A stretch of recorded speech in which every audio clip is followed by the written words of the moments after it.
You're listening to the Spark Radio Network, internet radio like you've never heard before.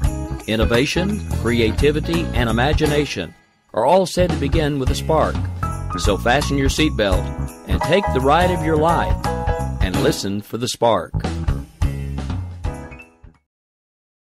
In these uncertain economic times, you've got to do whatever you can to save money. One of our biggest expenses can be our cars, especially when unexpected repair bills hit. Not anymore. If you own a vehicle with less than 130,000 miles, is less than 12 years old, has a warranty about to expire, or even no warranty at all, you could stop paying for car repairs. Roadside assistance, towing, and rental coverage are all included. Don't wait for the next repair. Make one free call right now to see if you qualify. If your vehicle is less than 12 years old, has less than 130,000 miles, even if it's out of warranty, paying for car repairs can become a thing of the past. Call us right now and get your car protected before your next repair bill hits. Get protection and no more repair bills. Call 800-696-1030. Again, 800-696-1030. That's 800-696-1030. 800-696-1030.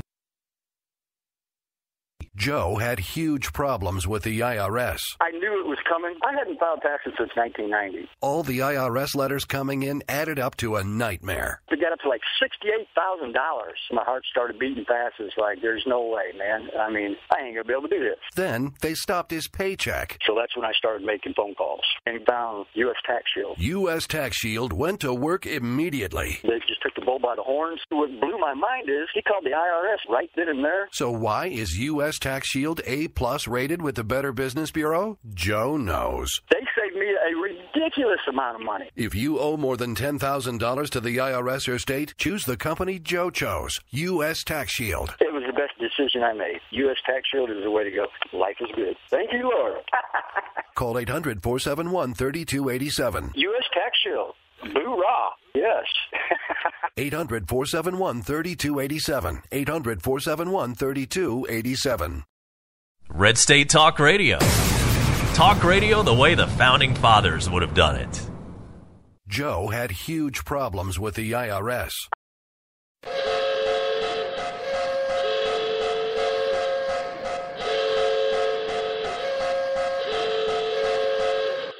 Ladies and gentlemen, may I have your attention, please? America Off the Rails has been declared a conservatives-only safe zone. Only conservatives allowed from this point forward. Any liberal, socialist, butthurt, hippie, tree huggers, please exit the facility immediately. Again, attention please. America Off the Rails is now designated as a conservative safe zone only. All butthurt, tree-hugging, hippie, free-to-be, you and me types exit the facility immediately. Thank you. We will keep this promise to the American people. If you like your doctor, you will be able to keep your doctor, period.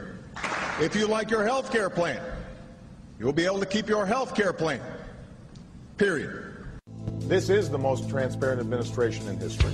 Not even a smidgen of corruption. Fact is, we had 4 dead Americans. What difference at this point does it make? If you got a business, you didn't build that. Oh, welcome to the face. Welcome to the face of the new democracy. Don't expect us to admit a mistake. We're paying off election. Keep on doing what you do, Rick. You're my favorite host. It's time to hear the truth about America's biggest challenges. You're listening to America Off the Rails with your host, Rick Robinson. Well, good morning, Red State Talk Radio. If you are hearing the sound of my voice, it means 2 things. One, it is Sunday morning, and this is America Off the Rails. I'm your host, Rick Robinson. Before we get started, I do want to take a moment to let you know this is a pre-recorded show. Of course, obviously, when the day you're listening to my voice is Easter. And as much as I love all of you, I'm not working on Easter Sunday. Just saying. So this is not a live broadcast. It is a pre-recorded show. So happy Easter. We do have a lot to talk about, and it will sound a lot like one of the shows that I normally do for you, because it's basically how I roll. I try to make it as much as possible, even when I'm doing a pre-record, to make it as specific for you guys as possible, because Red State is such a large internet-based radio network. It's one of the few that isn't a terrestrial station that I take the time to make sure that I do specific episodes for. And I'm not saying that because I'm hoping that you're going to fall at my feet and love me because it's extra work. I'm just saying you guys matter to me, and it's a privilege to be here. So I take it very seriously and do my best to make sure that I bring you fresh content as much as possible every week. Now, that being said, there has been a lot of things going on in the news, and we have some catch-up to do just to kind of give you an overview of the things that we're going to be talking about today. We're going to be talking about the cruise sex scandal, going to be talking about the Enquirer's role in the cruise sex scandal, and the connection between the Enquirer and Donald Trump. We will also be talking about some ISIS-related news. Of course, Brussels and everything else that's happened over this past week is still fresh on everybody's mind. Well, we've got some news about that, and also we have a segment that sometimes I honestly forget to do over here, which is brought to you guys by barbedwiresatire.com, run by Eric Williams. It's a day in the life of Hillary's server. Basically, what we've done is we've came up with this great idea, or at least I think it's a great idea, of a way to poke fun at Hillary, and basically we do it from the perspective of the server being having human characteristics and being afraid for its future and trying to leak information out to the rest of the world about what it is that the Clintons have had them do. So this has been a segment we've been doing now for a few months. It kind of got put on the back burner when I made the trip to CPAC because, of course, CPAC was all-consuming, and then I came back and I was exhausted and sick for several days. As you can tell, occasionally my voice still says, "Why do you put me through this?" But so we're trying to get back on track with that. So I do have quite a few of those emails and a little skit that I have prepared to go with them. So we'll be doing that here in just a little bit as well. But I think first and foremost, I just have to say something. Look, you guys have heard me for months railing against Trump. The thing about it is, no matter how hard I try and how many times I try to point out the obvious, there are just people that don't want to listen. And as much as that frustrates me, I want you to understand that even from my perspective, from somebody who does this for a living and does sometimes 8 to 10 shows a week and does them on several different networks, you have to understand that sometimes you just have to stop trying. Now, I'm not saying collectively. I'm saying there are certain people that you cannot reach. No matter how hard you try, no matter what you do, no matter what you say. It's kind of like the whole Paul Revere story, you know, when he was riding around, the British are coming, the British are coming, the British are coming. He did his part. The people who chose not to listen to him endured whatever consequences arose of them choosing not to listen to him. And no, I'm not. For anyone who's wondering, I am not in any way, shape, or form trying to put myself in the same category as Paul Revere. That is not what's happening here. It's just a decent allegory. Because that's exactly what I feel like right now. Because for months, I have been telling people that are swept up in the Trump frenzy that he's not who he appears to be, that if anything, he's more a part of the problem than a part of the solution because he's been involved in the problem for decades. So I posted something that I found last night on Twitter. I'm going to go ahead and kind of give you a little bit of an overview of it here, just because, like I said, I took the time to post it, and I've been getting some interesting responses from it. So this is an illustration of a point that I have been trying to make for quite some time. There are two gentlemen standing across from each other, and it's kind of got the word bubbles in the middle. And it's basically just a conversation that goes back and forth, and it reads like this. So you're mad at the Washington establishment and don't believe a thing the media says. One party says, and the other says exactly. But you won't vote for Ted Cruz because the Washington establishment does not like him, and the media tells you he is a liar and he cannot win. Yep. Instead, you are voting for the person who has been a behind-the-scenes Washington insider helping the establishment stay in power his entire adult life. Correct. Remind me again, how does that make sense? I thought that was interesting when I saw it actually kind of put down on paper like that, because it's basically what I've been screaming now for months. You may remember such lovely things as this. Pay no attention to that man behind the curtain! Donald Trump is Oz. He has been trying to wrest control of the government from the government since the late 80s, and failing miserably up until now. What you need to understand, for those of you that are still trying to win the hearts and minds of those that you know that have succumbed to the T-virus, is you're going to have to approach them on the issues. We cannot continue to simply call names and point to cute pictures and say, this is why I oppose Donald Trump. I oppose Donald Trump for very specific reasons. The tariffs that he is proposing to enact will completely obliterate our economy. Tariffs do not work, because what winds up happening is the more tariffs we put on other people's goods, the more tariffs they put on our goods, and then our economy begins to crumble because we're no longer importing and we're no longer exporting. Now, some of you that are complete libertarians and are on the side of isolationism and everything else, you're cheering right now because you understand what that's going to mean.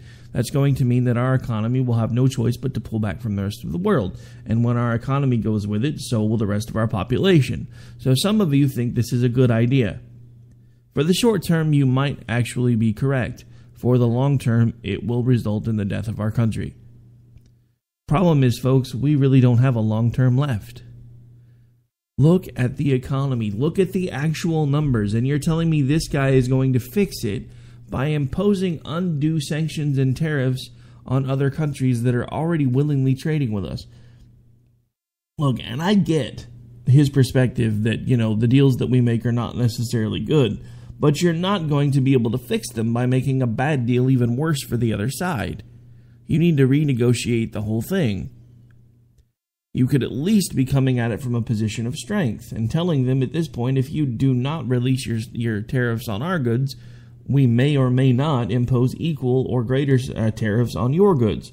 That's basically not even what he's saying he's going to do, though. He's just going to come out the gate, slap them with tariffs, and force them to either take our stuff at that rate or screw off. That's not acceptable. But you can't talk to a Trump supporter about that issue. Because as soon as they realize they're losing the argument on an issue basis, especially if you're trying to talk to them on social media, they do exactly what Trump does. Name calling and BS and drama. So the other thing that I would suggest, because we've actually had some success with that here, for those of us who are actively involved in the political situation and really are trying to use our voice and our logic to make a difference, and not just on the radio and not just on internet radio and not just on social media, but actually attempting to honestly make a difference, is if you can do so, then please have a sit-down conversation with a Trump supporter. Have a beer with them, if they're willing, and actually talk with them. Because the thing that you need to understand is social media makes everybody 10 foot tall and bulletproof. A lot of us are not who we actually appear to be when we're on social media. And by that, I don't mean we're using fake names, fake pictures. That's obvious for a lot of folks. Honestly, if I was using a fake picture, I would probably not pick the guy that looks like Chunk from the Goonies 40 years later. Because the scary thing is, Chunk from the Goonies 40 years later actually looks pretty good. I went in reverse. I started out really skinny. Everybody thought I was this cute guy. Now I weigh 260 some odd pounds, and I look like I ate a dozen donuts a day for 12 years. Which may or may not be true. I shall never admit. But my point here is, try to disengage them from social media as much as possible. If you can, try a one-on-one conversation. And I'm not saying to do this with complete strangers. Everybody in their family has Trumpkins. Show of hands. I have 3 that I know of just in my immediate family. And I think I'm starting to sway at least 2 of them. One of them, I think, has drunk the Kool-Aid and is a full subject to the T-virus, as I like to call it. But I'm still holding out hope.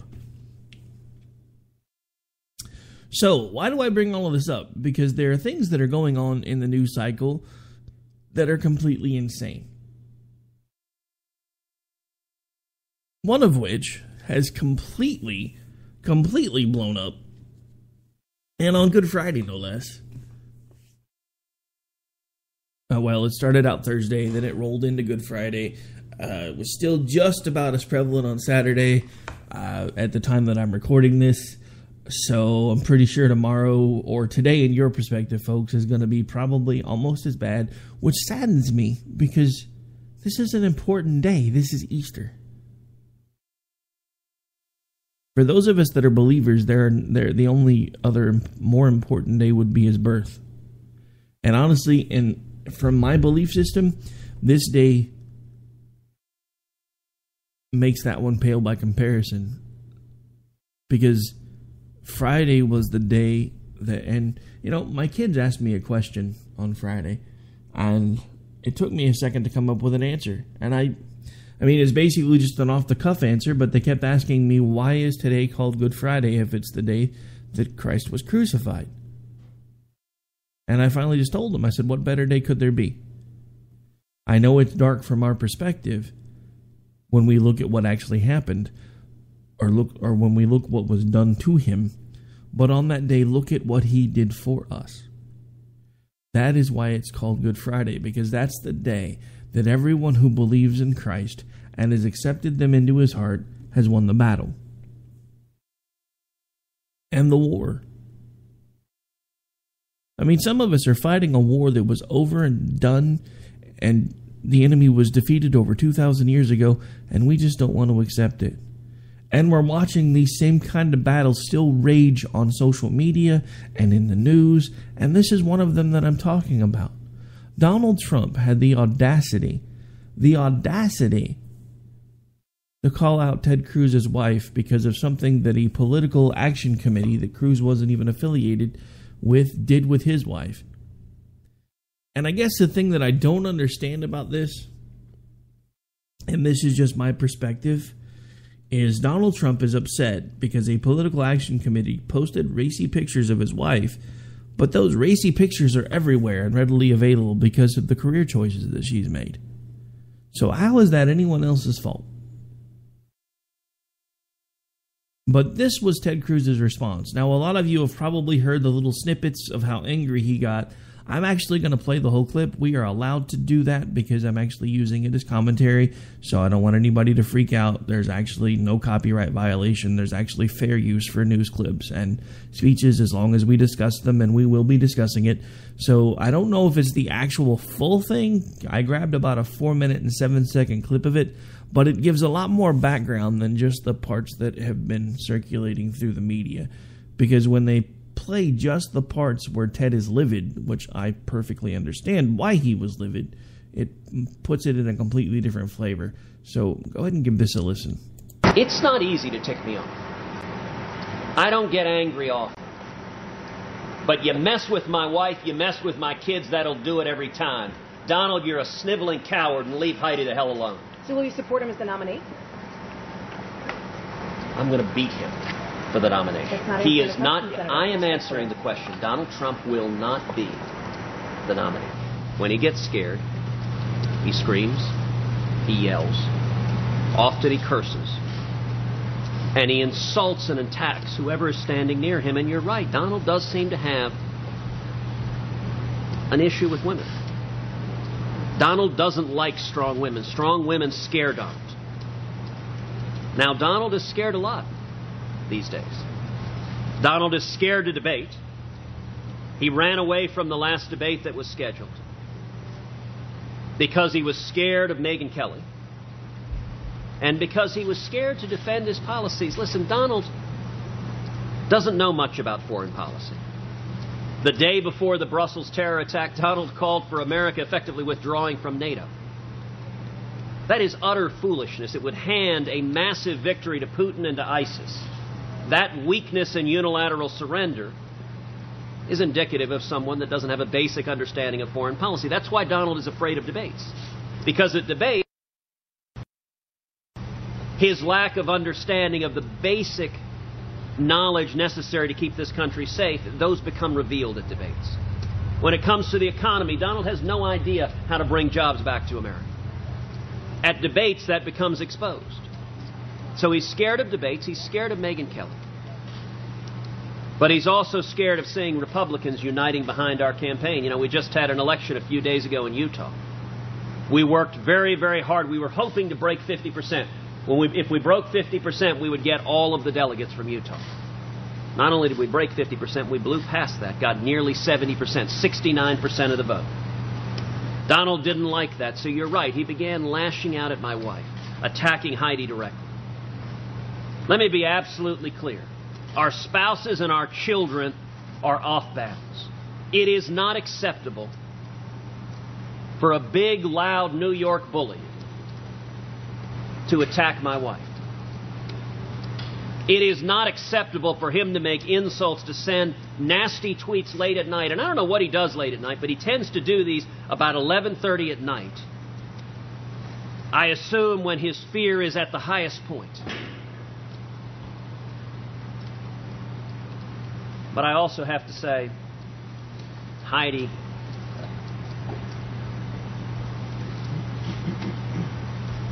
she is the daughter of Christian missionaries. She lived in Africa as a little girl. She is an unbelievable mom. We've got 2 little girls who are 7 and 5. Caroline and Catherine. I'll tell you, our girls are going to come join us on the road later this afternoon. I'm not looking forward to telling the girls why Donald Trump is launching insults and attacks at their mommy. I'm not looking forward to that conversation, because it is acceptable.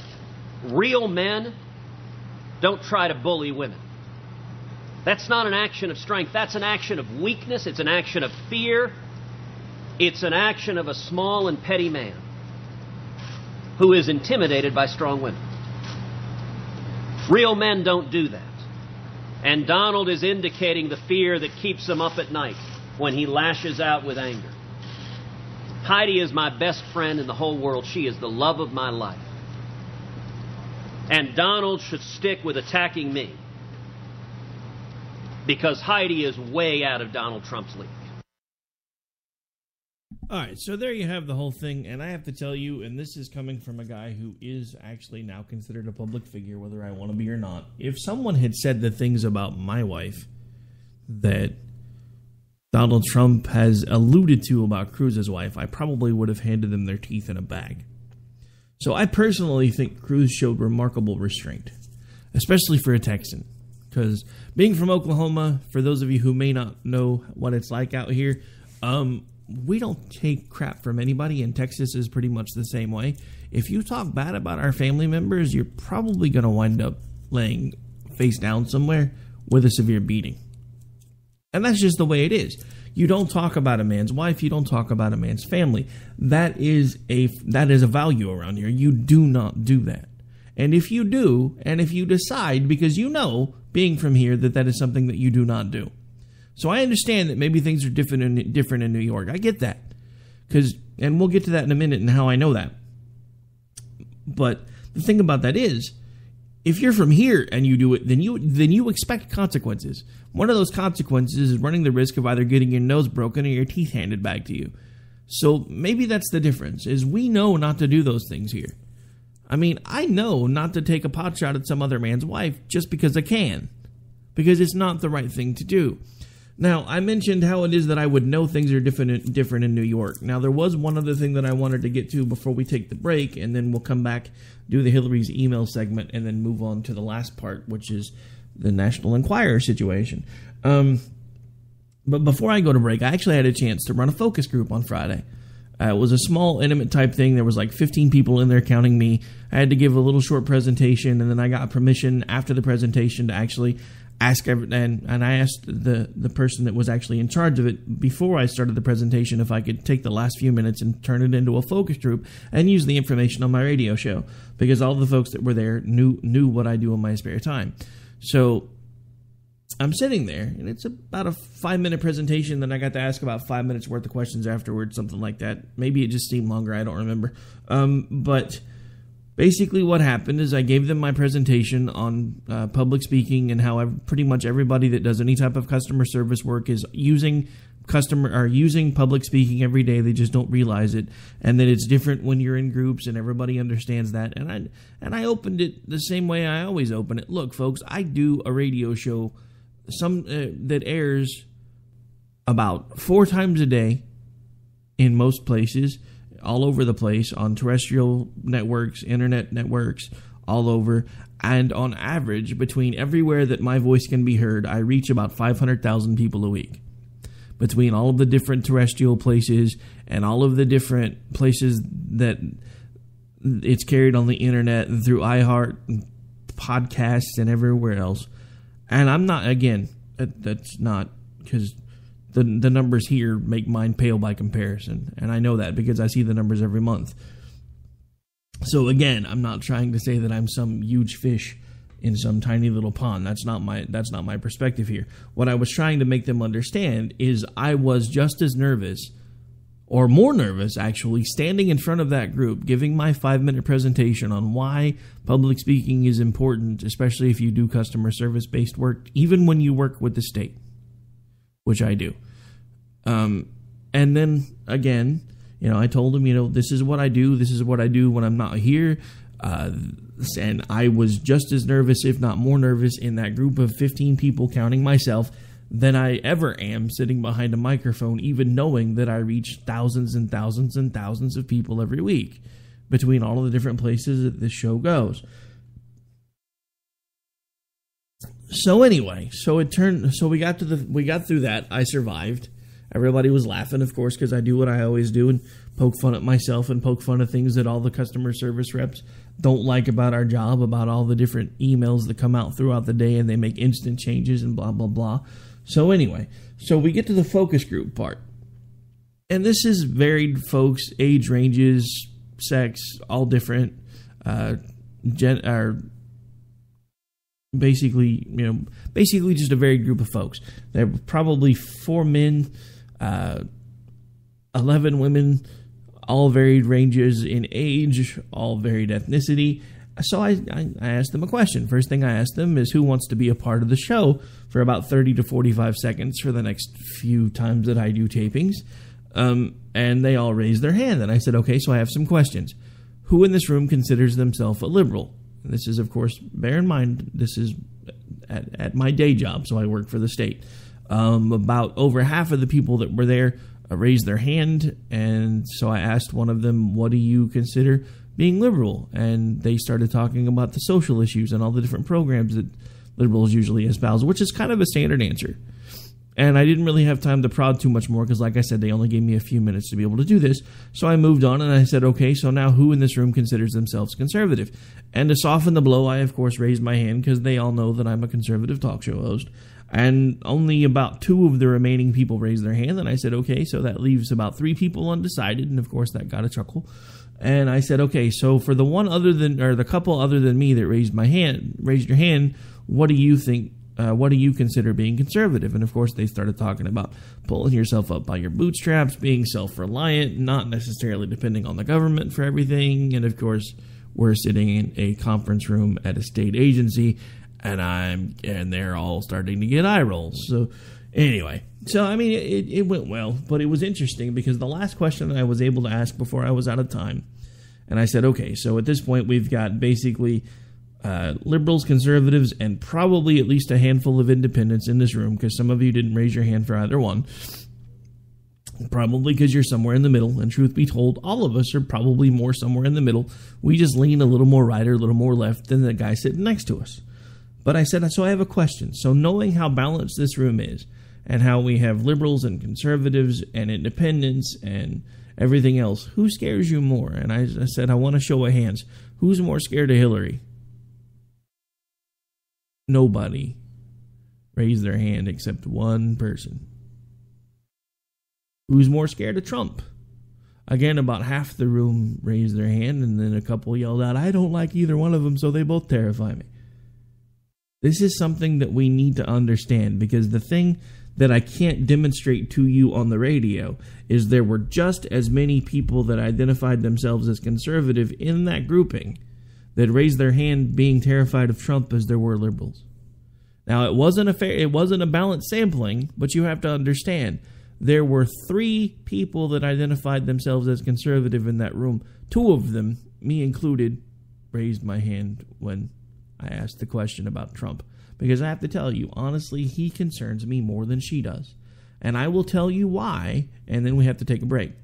He concerns me more than she does for the same reasons that I always point this out.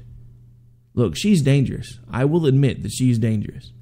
She is probably responsible for the death of 4 people, indirectly or directly, however you want to look at it. But the simple fact of the matter is, Donald Trump terrifies me with the type of power that he's going to have access to if he becomes POTUS.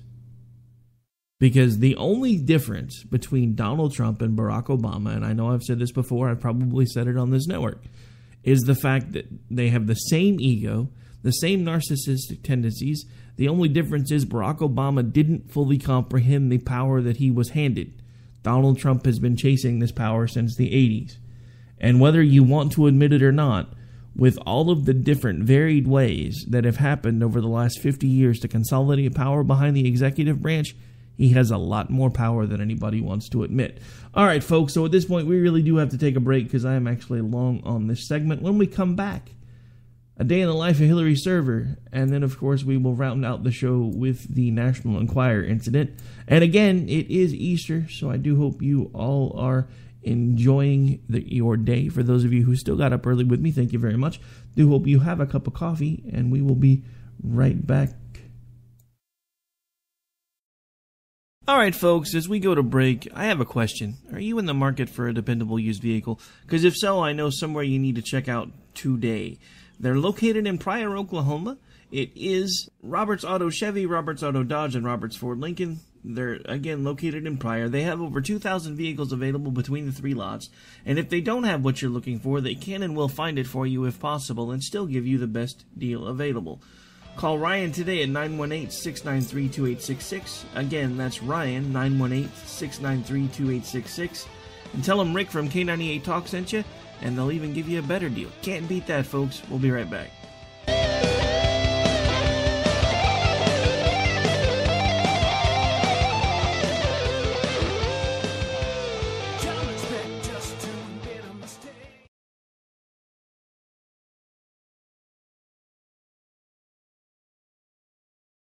We will never fully understand what we've asked of our military service members or their families, asking them to put themselves in harm's way, to endure it all. But we do understand that it's our turn, our duty, to keep them secure for the rest of their lives. Wounded Warrior Project long-term support programs help our most severely ill or injured veterans live independently, at no cost, for life, so that they might stand at ease. Join us at findwwp.org.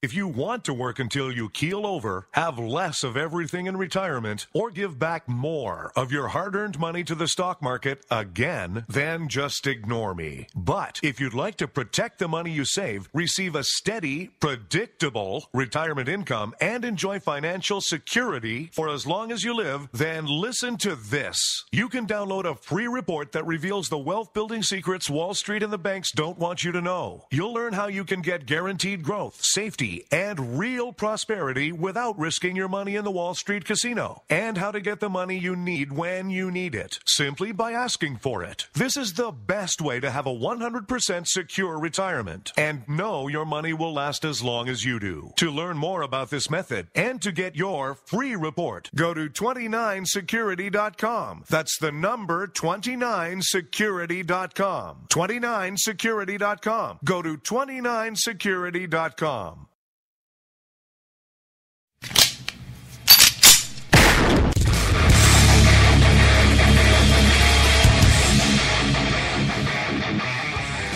This is Slickery Trigger for Rebel Road Tactical. With proper care and feeding, your pistol will be ready when you need it, there to save your life. Shouldn't your gear be that good? Whether you need a holster for comfortable everyday carry, or a tough-as-nails holster for your next training course, Rebel Road Tactical has what you need. Check us out on the web at rebelroadtactical.com.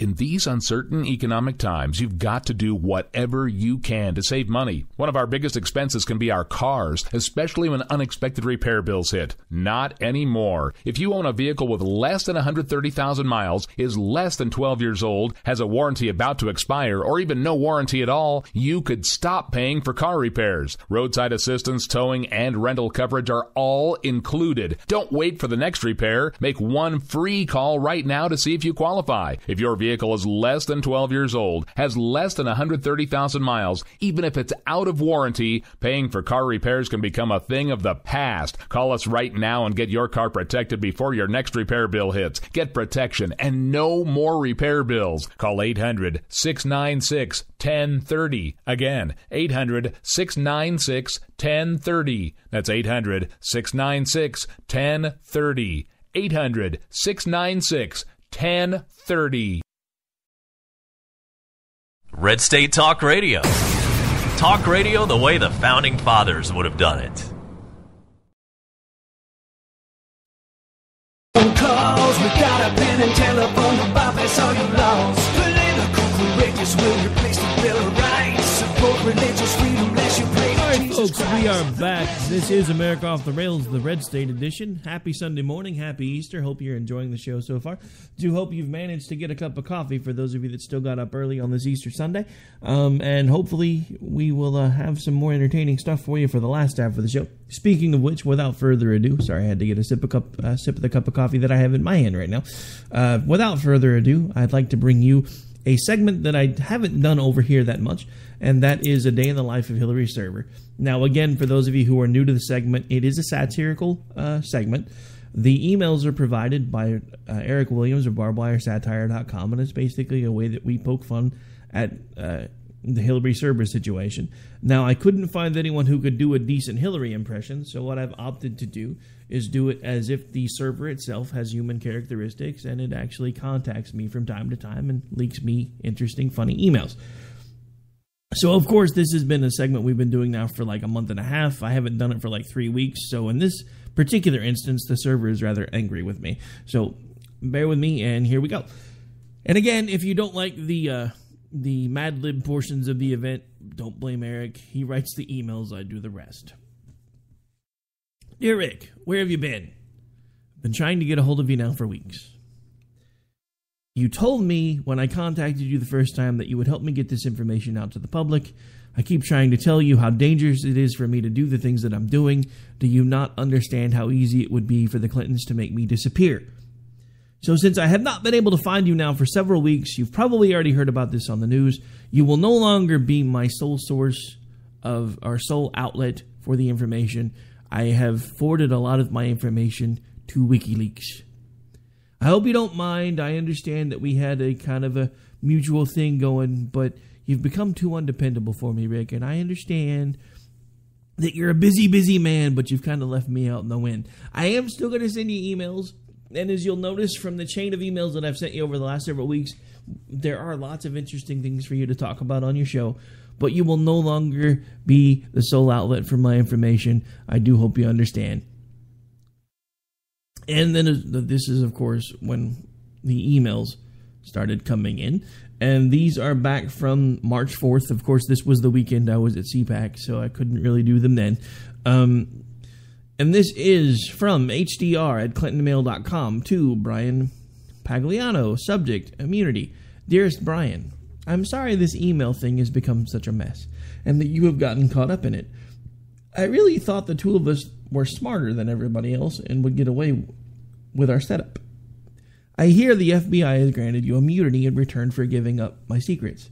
I just wanted to tell you that I fully support you, and I want you to be honest in your answers to the FBI. I also wanted to let you know that I have the names and addresses of every person in your family, all the way back to your distant cousins 5 times removed. They all deserve to live long, happy lives, don't you think? Have fun testifying, Hillary. From HDR Clinton Mail, HDR@ClintonMail.com to Uma Abedin. Still feeling the burn. Angel, I would say that Super Tuesday was a great success for us. So why is Bernie still hanging around? Didn't he get the hint from my victories that America is just not that into him? You don't seriously think he's hanging around just in case I get indicted, do you? LOL, LOL, LOL. I cackle every time I say that. Kisses, Hill. From HDR@ClintonMail.com to Robbie Mook. Subject, that freaking husband of mine. Rob, what are we going to do about Bill and his mistake on the trail? Today he mixed up Iraq and Iran at a rally. Not that any of my dumbed-down supporters would know the difference, but it seems unpresidential. His mental sharpness really seems to be diminishing. Is there anything in the Constitution about when you can have an ex-president put down, like an old dog? Even if there isn't, I want to get him neutered anyway. Research it, and we'll discuss it at our next brainstorming session with the others. Also, wanted to thank you for the never-ending spending that you've been doing on the cable news channels on my behalf. Sorry, but when you're trying to defend the indefensible, the spend never stops. Keep up the great work, Hillary. And that was the end of that particular grouping that we got. And then we had some more down here, so we're going to get those right off here real quick. From hdrclintonmail.com to Karen Finney, subject, sorry. Karen, I'm very sorry for throwing the lamps at you after the shocking upset loss in Michigan this week. I thought you all had told me that this one was in the bag. I know it wasn't all your fault, that I lost the state. Does that sound contrite enough? I hope so, because it's the best I can fake as an apology. Anyway, after the next stunning loss to Bernie, I'll try to throw something smaller at you. Is that fair enough? Get well soon, Hillary. 2. John Podesta from hdrclintonmail.com. Subject, wish it away. Hi, John. Just wondering if you think the FBI is buying my repeated denials that there is nothing to worry about regarding the email issue and possible indictment. I don't care what the peasants think, but do you believe my canned answers about the classifications? While completely ignoring the whole server thing will make the FBI figure they should just drop the whole thing. Just in case, can you prepare some other lies and excuses I can use for the upcoming interviews? I'm thinking if we put up a new smokescreen, it may distract them. It seems apparent now that these idiots in the media are not going to stop asking me about this. Your master, Hillary. And then, of course, I think we had one more hiding down here somewhere. Let me get to it.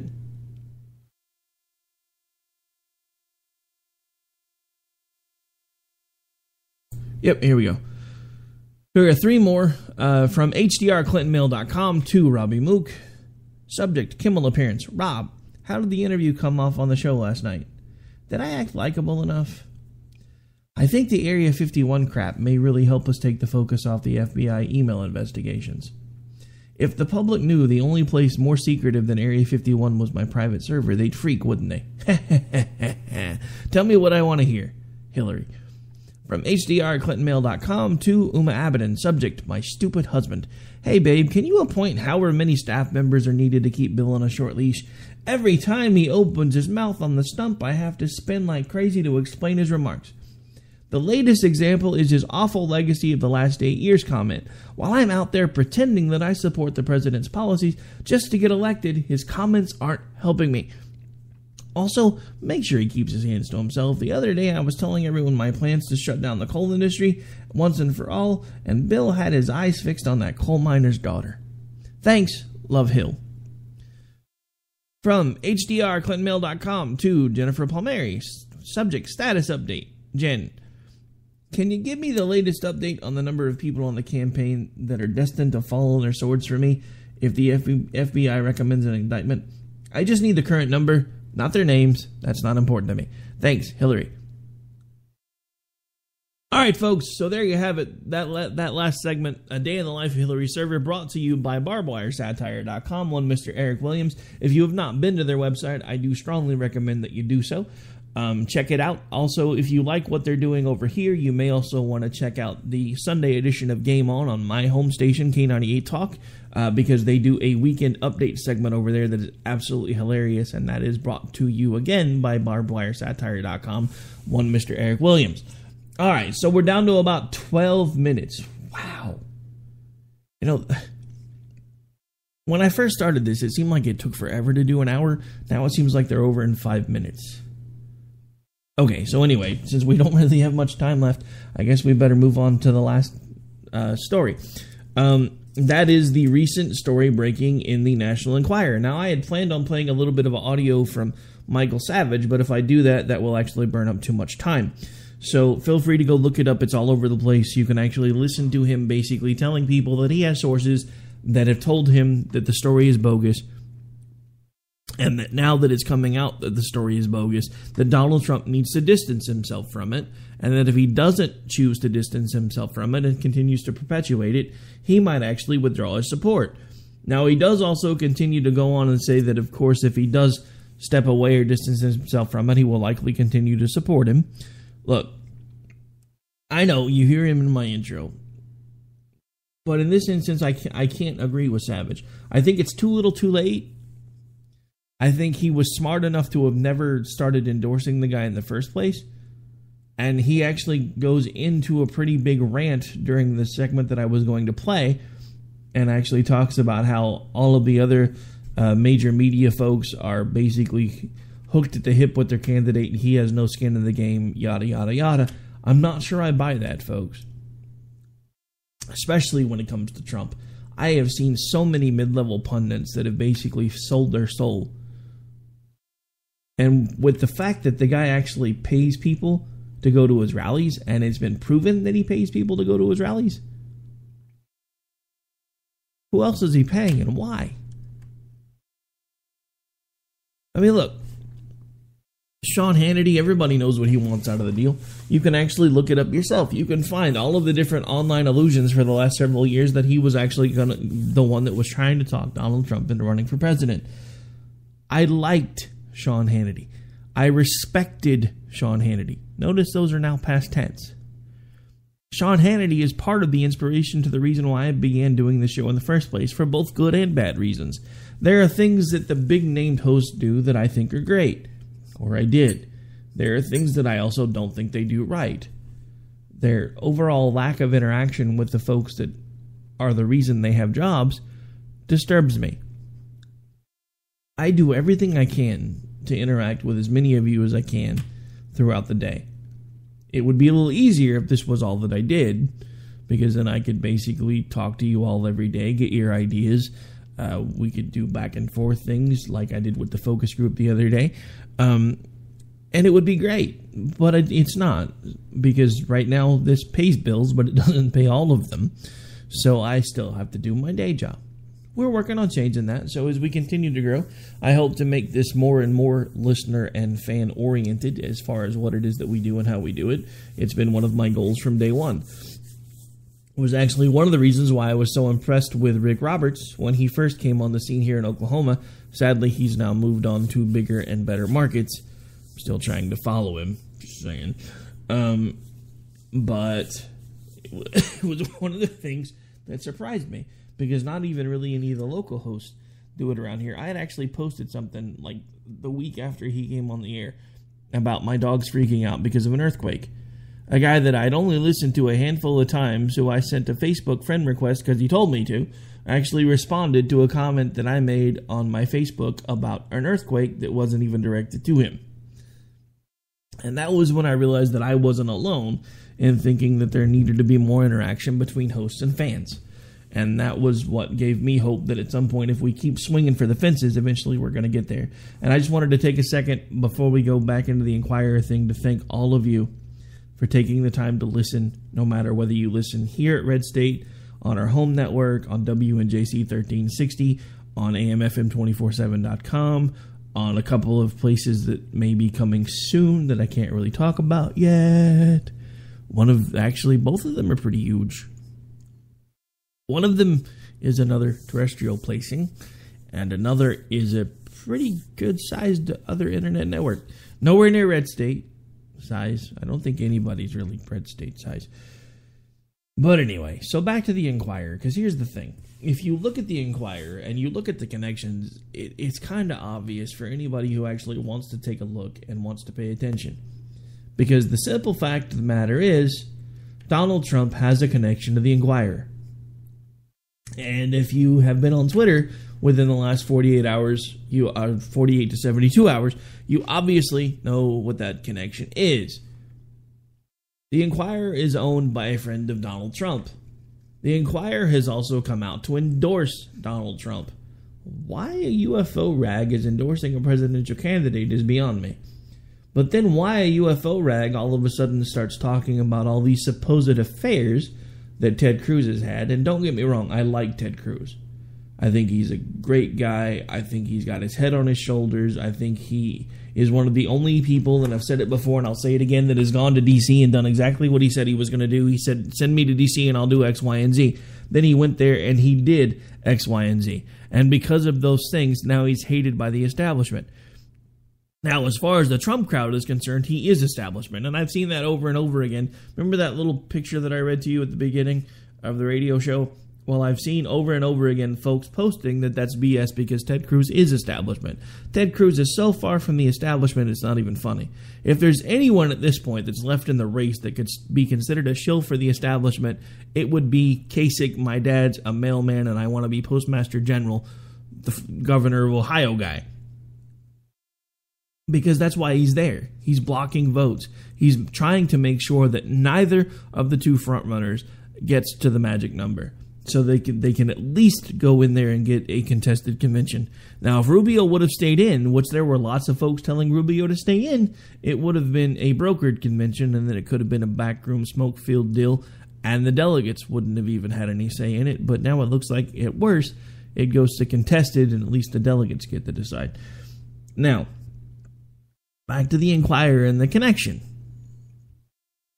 One of his really good friends owns the Enquirer. Back in July, I think it was June or July, Donald Trump was actually tweeting out things about one Mr. David Pecker. And no, I didn't make that up. That is his real last name. Kind of makes you wonder what his ancestor did for a living to come up with that last name, because you know they're usually all kind of somewhat related to job titles of some form or another. Just saying. At least Anglo-Saxon names anyway. So, anyway. It's a friend of his. Now, you're telling me that with as carefully as that article was worded, and even Michael Savage alludes to that fact, from the source that he had from within the Enquirer, that told him we don't have it. We don't have any proof of it. We're just running with it because that's what we've been told to do, and we were careful in the way that we read the article to make sure that nobody could get sued. Those are their words. Now, I'm not in. Now, again, this is unsubstantiated, but look at this from an outsider's perspective. Someone who has been so avidly and rabidly in the Trump camp for months, you couldn't turn on Michael Savage's show, which is one reason why I hadn't in the last few months, without hearing him singing the praises of Donald Trump and telling you that he was the only person that was left that was going to be able to save America.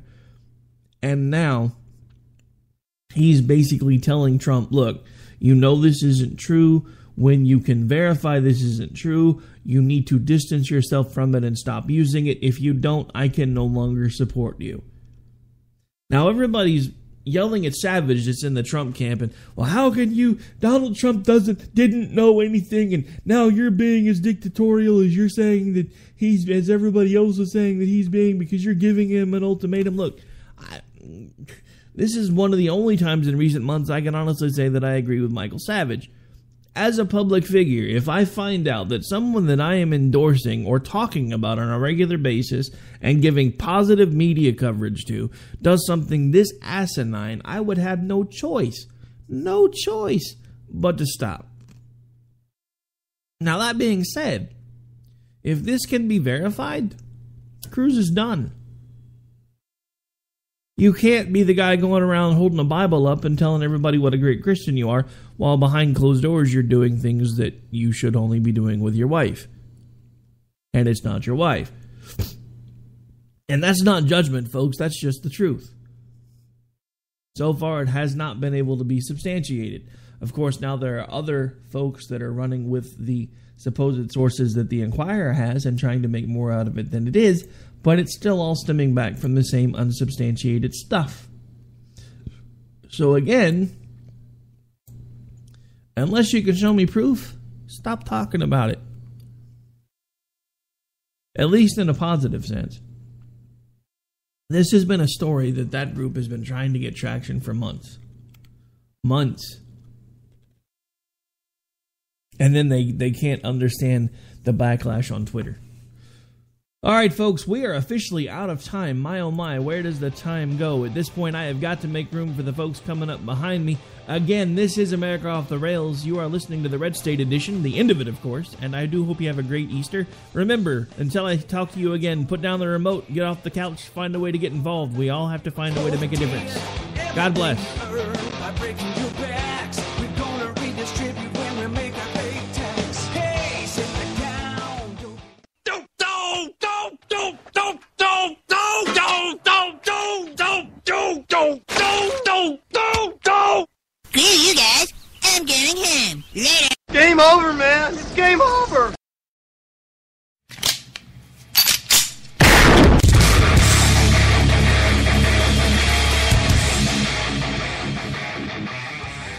This is Slickery Trigger for Rebel Road Tactical. With proper care and feeding, your pistol will be ready when you need it, there to save your life. Shouldn't your gear be that good? Whether you need a holster for comfortable everyday carry or a tough-as-nails holster for your next training course, Rebel Road Tactical has what you need. Check us out on the web at rebelroadtactical.com.